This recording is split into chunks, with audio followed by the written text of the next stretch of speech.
درود خدمت همه شما عزیزان و رفقای گلم در کانال نکس مانی. اینجا در کنار همکار عزیزم آقای عزالدین هستیم. حیات مجموعه از جایی که تصمیم گرفتیم، یه ایده‌ای داشتیم، حقیقتاً مدت هاست دوست داشتیم این ایده رو اجرایی کنیم، حالا به خاطر مشغله‌های کاری و اینا نمیشد. اون ایده‌م اینه که از اون جایی که حالا هر دو و اتفاقا بقیه بچه‌ها که حالا ان شاءالله در اپیزودهای بعدی اگر عمری بود و فرصتی بود ضبط شد خدمتشون هستیم، تجربیات اندک تجربه‌ای داریم توی بازارهای مالی و تکاملی رو به نوعی اون اصطلاح معروف تکامل رو طی کردیم. از اونجایی که خودم فن و واقعا عاشق برنامه‌هایی مثل کتاب باز آقای سروش صحت هستم و الان هم مجموعه جدیدش اکنون هست و البته ایده اصلی رو از یک پادکست گرفتم، پادکست معروفی حتما به گوشتون خورده به نام رختکن بازنده ها، به حالا گویندگی های عمرانی نمیدونم آره و تهیه کننده های سفاریان پور. خیلی جالب بود، جایی که افراد می اومدن صحبت میکردن برخلاف سایر حالا پادکست های توسعه فردی که به موفقیت میپردازه، به اشتباهاتشون، به ضررهاشون، به جایی که باخت دادن که البته نکات خیلی آموزنده ای توش بود. یه اتفاقی افتاد توی لایف ترید دلار امریکا به ین ژاپن که بین من ایشون بود، برای همینی که از دوستانی که حالا توی این اپیزود افتخار همراهشون داریم خواهش میکنم عزالدینن. اونم این بود که من توی لایف تریدی که رفتم، اینم بگم البته من این صحبتامون اصلا خیلی مربوط به بازار مالی ممکنه نشه، نگاهمون، جهان بینیمون، یک دیالوگ جلو لنز دوربین، نمیدونیم مثلا کی میخواد ببینه، حقیقتا هیچ پلنی براش نداریم. شاید خود مبین، خود محمود 10 سال دیگه دید، نمیدونم، ایده‌ای براش ندارم. برای همین خیلی راحت فیلم میگیریم، خیلی راحت بدون ادیت، خیلی راحت توپق میزنیم، مثلا خیلی راحتیم. امیدوارم که شما هم با ما راحت بشید. حضورتون عرض کنم که این اتفاق این بود که من حالا تصمیم دارم یک کانالی ایجاد کنم به نام اشتباهات من، توش کارهایی که حالا انجام میدم و باهاتون به اشتراک بذارم. روی لایف تریدمون ما به تضادی رسیدیم، حالا رو حساب شخصی من بود که ما به خاطر من حتی تو ویدیویی که خدمت شما عزیزان لایو و منتشر کردم، چه تو کانال یوتیوبم چه تو کانال تلگرام، گفتم بچه‌ها به خاطر اینکه شرایط فعلی اون دارایی اون لحظه میطلبید، رو آروار 1 کنیم ببندیمش و خود پوند ببخشید دلار به ین فکر کنم آروار 2.5 داد به ما و اونجایی که من تو کانال برای شما $120 گذاشتم تا $220 هم سود شد و من خبر سی پی آی نبود، چی بود؟ خبر سی پی آی بود؟ خبر سی پی آی بود که من اشتباهی گفتم اونجا سی پی آی بود. بله اونجا سی پی آی ماهانه و سالانش بود. آره بعد از گذشت نزدیک به بیشتر از 10 دهه که تو بازار مالی ام، دوباره طمع اومد سراغم. فکر می‌کنم تا آخر عمرم ولمون نکنه این طمع، فقط مدیریت بشه. تو بازار مالی اصلا فکر نمی‌کنم ولمون کنه، جای دیگه هم همینطور، شاید کم رنگ بشه، ولی این طمع اومد سراغم که آقا الان که از توقع تو بیشتر داده، بیایم تکنیکالی بررسیش کنیم. تارگت اصلیش آر 4 مثلا میشه چقدر؟ میشه مثلا $400. الان 220 است. بر اساس مدیریت سرمایه من هر معامله رو $100 میرم، حالا بستگی داره که حالا بیشترش کنم کمترش کنم. بیام $400 سود کنم توی این معامله. اولا که به شما ایزان $120 نشون دادم. بقیه‌اش شما بگو که شما چه پیشنهادی دادی و من حالا چیکار کردم و شاید من در ادامه صحبت می‌کنم. تقریبا نزدیک به خبر بود که من خودم چون پوزیشن رو با هم گرفته بودیم، من روی دقیقاً آربار 1 خورده‌ای بود بستم پوزیشنمو و گفتم که من ریسک نمی‌کنم و این خبر سی پی آی ممکنه، چون معمولاً استاپ هانتینگ میکنه خبر سی پی آی، ولی این سری جالب بود که یک کله ریخت و دو طرفه نبود که شادو سازی بکنه و من خودم پوزیشنمو بستم با همون آربار 1 و 2 طبق همون پلنی که داشتیم، طبق ستاپی که داشتیم و بعد با توجه به اینکه خبرم بود، من معمولا استراتژی اینه که تا قبل خبر تعیین تکلیف میکنم معامله‌مو و یک دیالوگی داشتیم با آقای قدیری که گفتن با مبین دیگه. آره با مبین با مبین که دوست دارن، آره دوست دارن که رو تارگت های بالاتر با توجه در جهت ستابمون و در جهت معامله تارگت های بالاتر رو بگیرن و فکر کنم تارگت نهایی شما $400 بود.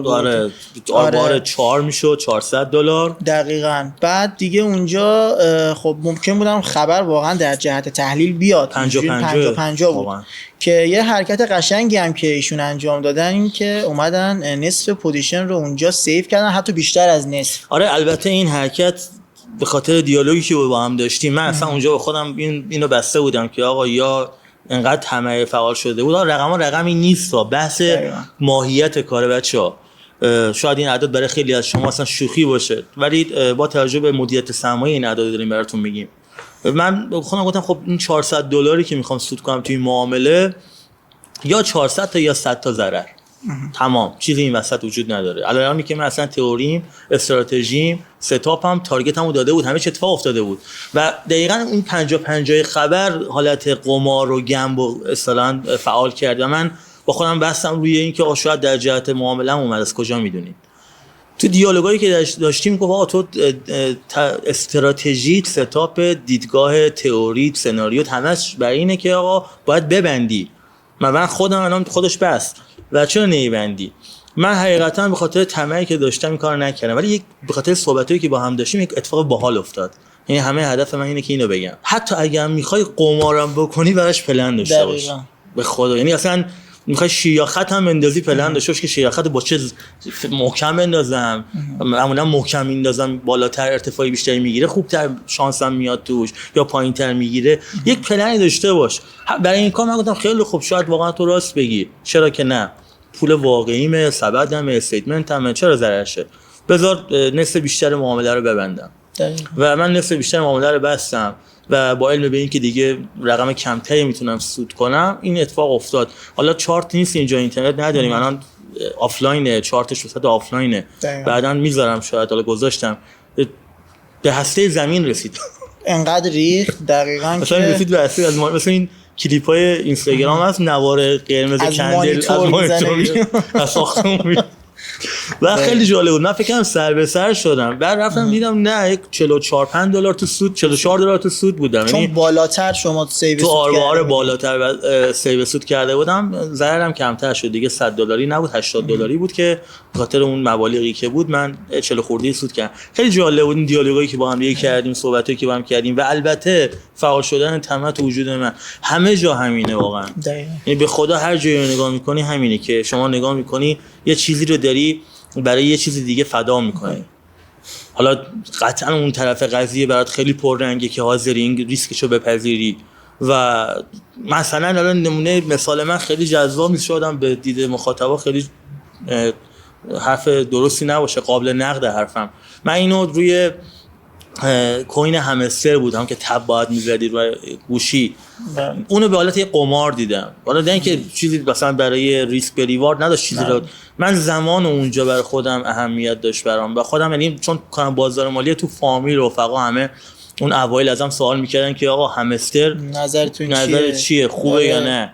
من واقعا با خودم گفتم نمیدونم، اگر تایمت میخواد چون دیدم یک جمعیتی رفتن سمتش، کامیونیتی شکل گرفته، گفتم نمیدونم اگر تایم بازی کردن داری، پای کنسولی فیلم و سریال زیاد نگاه میکنی، یه وقتی رو بذار و پولی هم داری. آره شاید گرفت به خاطر این کامیونیتی، ولی من خودم اگر ترجیحم اینه که اون تایم بیشتر بخوابم یا چه میدونم یه پادکست گوش بدم، یا همین برنامه‌های آقای شکوری، مجتبی شکوری تو کتاب بازو برای بار سوم نگاه کنم با آقای سویشت که واقعا برنامه جذابی، بچا اگه ندیدین ببین، خیلی فوق العاده است.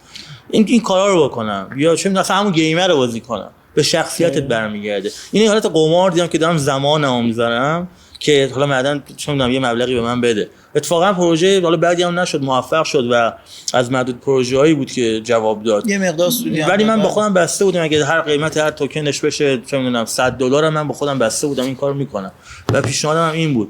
برای همینه که میگم بچه‌ها این قسمت طمع همیشه هست. هنوز ما که خیلی کار داریم به نظر خودم حرفه‌ای خودمون رو بدونیم، ولی خیلی جالبه تو هر لولی که باشی میاد سراغت. فقط وقتی با آگاهی نسبت به خودت بری خیلی قشنگ، خیلی با کم رنگ میشه. دقیقاً مثل این کاری که کردیم. یه مثال کوچیک بود و یعنی حالا ما جایی نشستیم می‌خوایم کسی رو نصیحت کنیم، فقط میگم یه دیالوگ محوره، گفتگو محوره و بفهمید چایی ما هم هست می‌کنیم. آره این نکاتی که حالا روی چارت پیش میاد معمولاً سولوشنش با دیالوگ کردن اتفاق میفته. یه نمونهش خبر بود. چنگالو بندم با دست. یه نمونه آقا جلو جوبین رو ورزش با دست. یه نمونهش خبر بود. ما خیلی از ستابایی که داریم کار میکنیم و میخوایم وارد معامله بشیم خیلی از المان‌ها بررسی میشه. یکیش حالا خبر بود که اومدیم گفتیم که آقا یه مقدار از پوزیشن حالا تصمیم گیری شد که یه مقدار از پوزیشن سیو سود بشه. ولی نکات دیگه ما رو چارت خیلی داریم، یعنی حالا ان شاء الله ویدیو فکر خیلی قراره زیاد بشه. آره اگه قرار شما رو بگیم اینقدر دیالوگ میکنیم بچه‌ها که واقعا این تکامل هنوزم در حال بگین رخ دادنه. فقط میگم اون فرمولی که نمیدونم کدوم عزیزی بود به من گفت نذارین تکامل فرسایشی بشه برگه برنده است. میبینی یه نفر میبینی کلاس زبان میره، خودم از بچگی به زور فرستادنش کلاس زبان تا دانشگاه و چه میدونم بعد دانشگاه و اینا همش داره زبان میخونه. خیلی دیگه تو یه سال و نیم پروسه زبانو میبندن، تافلشون رو میگن، آیلتسشون رو میگن، اسپیکینگشون اوکی میکنن.